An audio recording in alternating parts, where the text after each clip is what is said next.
I've just been busted by Big Brother, publicly humiliated in front of a crowd of strangers. No, it wasn't the television show. It happened in the main street of town where everyone is monitored 24 hours a day. One small step out of line and you're in strife. Welcome to the future, a world of global high-tech surveillance where no one can hide. Whether you're innocent or guilty, the authorities can keep tabs on you. Use a credit card, drive down to the shops, log on to your computer. Chances are someone's watching you. And that's just the beginning.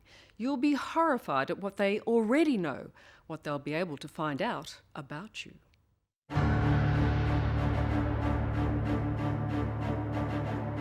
In Middlesbrough, England, you don't dare step out of line. Could the young lady in the dark coloured jacket and the light coloured trousers please pick your cup up and put it in the rubbish bins provided? Here, the town's 150,000 citizens are not only under 24-hour surveillance, they're being publicly shamed into minding their manners. Thank you. 21 of the town's 200 CCTV cameras have speakers, and from what looks like mission control, the stern voice of authority rings out like a vigilant parent. Please remember to put your litter in the rubbish bins provided. Or you could face a fine of £80. Remember CCTV are monitoring. Thank you.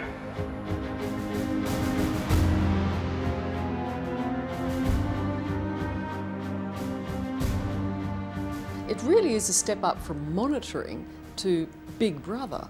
It has become a name and shame, and people don't like being pointed out. So public humiliation works. Yes, it And does. that's what you're doing. Virtually, yes. But don't forget, littering is a crime. You're publicly slapping them. You could say that, yes.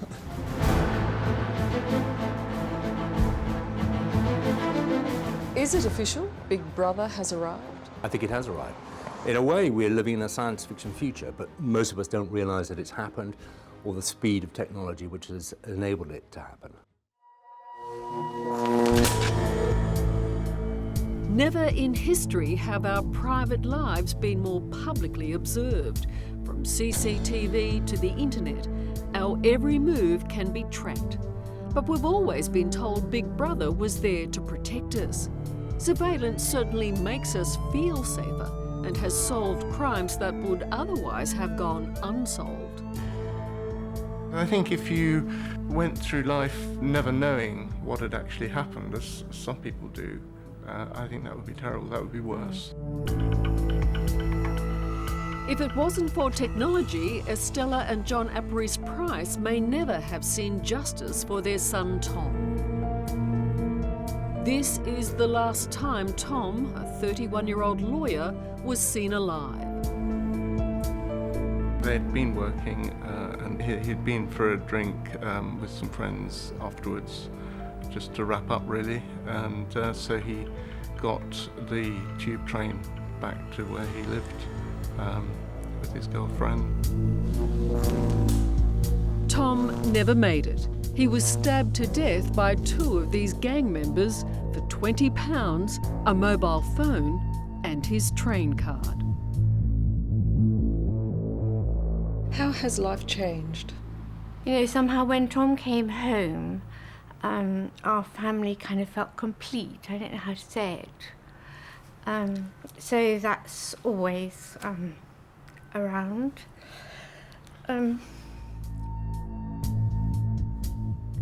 Tom's train card was the key to tracking down his killers. You see, each one of these is embedded with an identification chip, storing the details of its owner. So when Tom's murderers used this card, they were effectively leading the police to them. So this is the morning after Tom has been murdered, and he's gone to the same train station, and what you can see here is that he's tried to use the card. Combining all available technologies, it took just 6 days for Detective Chief Superintendent Julian Worker to catch Tom's killers. Further CCTV checks revealed the same men had committed hundreds of robberies in a 6-month crime spree. Once he does that, you then know that that's Tom's card, do you? We've got the usage time. We've then married the two together with the CCTV. So without him even realising, he's starting to give himself up. Absolutely. The beauty of technology. It does help. It certainly helped in this investigation. But these days, you don't have to be a criminal to be under observation. Every one of us is constantly monitored every day of our lives. And Australia is only just catching up to places like the UK. It's estimated that every time a Londoner steps outside, they're monitored by surveillance cameras up to 300 times a day. The UK is the most watched place in the world, with nearly 5 million CCTVs. That's about 1 camera for every 12 people. I'm horrified. I'm horrified. So you're saying to me that what started out as a reasonable thing to do has crept much further. It's by stealth come under the door. Yeah. And I just think, how dare they? Author Henry Porter is one of many who believe the intrusion of everyday surveillance has gone too far. There are cameras over there, there. Behind us is a globe camera. Probably cameras down that street. I have no objection to a surveillance camera in an underground, underpass or in a car park or anything, because it protects people. It actually does deter crime, and I have no contest with that. But I mean, the current year, we've got about 1 in 17 people in the whole British population, so that includes children as well, have been under some kind of official surveillance. That means emails intercepted, phone calls intercepted, maybe some sort of discreet watch on their house and their movements. Did you say 1 in 17? 1 in 17. If you think that's extraordinary, it's nothing to what the future may hold. It won't matter where you are in the world. An era of global surveillance is upon us, and there'll be nowhere to hide. Here's the whole world, and the nice thing about this is I can spin the world like that. And here, why don't we go to where you guys are in Sydney, right? From an office in Boston, Adam Bogue is using his diamond touch table to show me how satellite surveillance could potentially pinpoint any of us anywhere on Earth. Look at that. The heart of Sydney, basically. And it's as simple as that. It's just the touch of a fingertip, isn't it?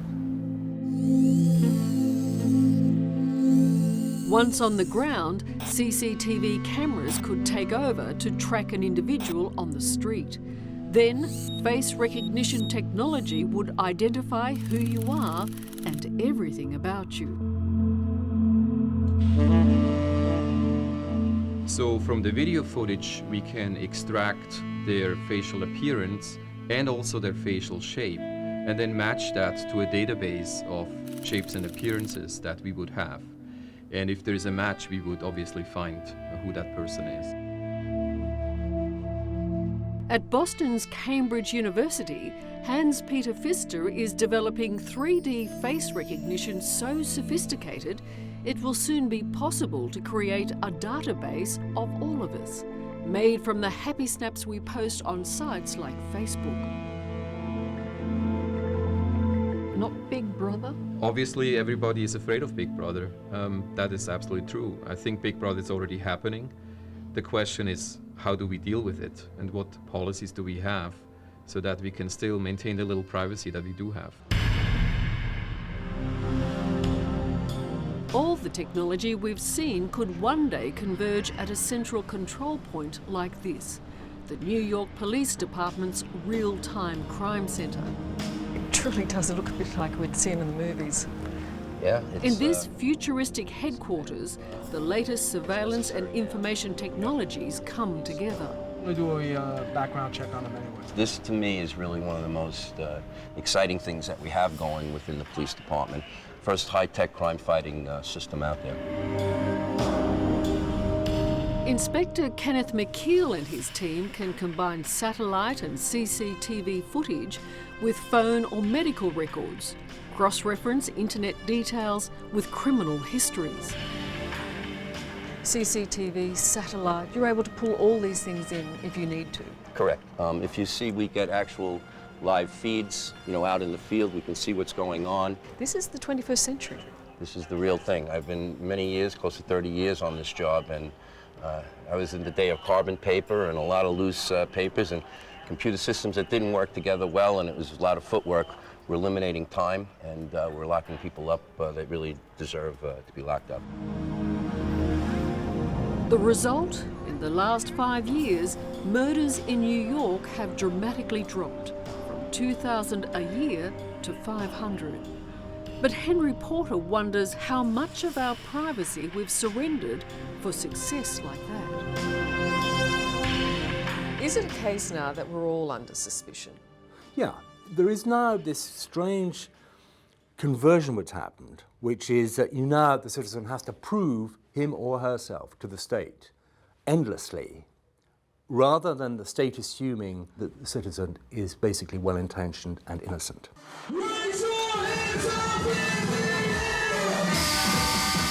But some citizens are embracing the age of Big Brother. In Rotterdam, Holland, nightclub owner John Van Gallen has introduced a system of microchipping for his VIP patrons. It's almost like barcoding people.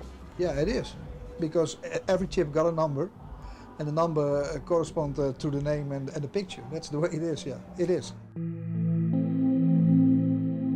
The microchip has to be surgically inserted under the skin, which means you'll have to have it cut out if you want it removed. Did it hurt getting the chip in? Okay, can I have a look? Yeah, of course. It feels like a little grain of rice. It's a rice, yeah. Irving has had the chip for the past 4 years. Every time he buys a drink, he's scanned. And, like a human ATM, money comes off his account. You don't feel like you're giving up a little bit of your privacy, do you? No. Yeah. It's just nice to have. You can say, I have a chip in my arm.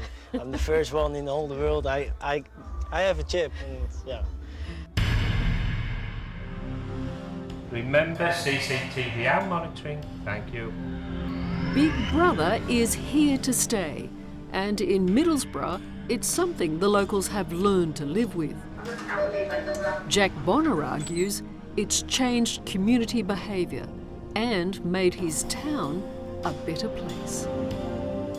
We are not here to infringe your liberty. We're not interested in infringing your privacy.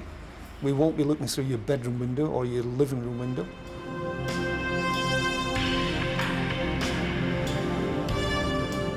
People do not understand that this is happening to them. It's like growing old, you don't often realise it. And I think it will be, a decade before we really understand how our society's changed.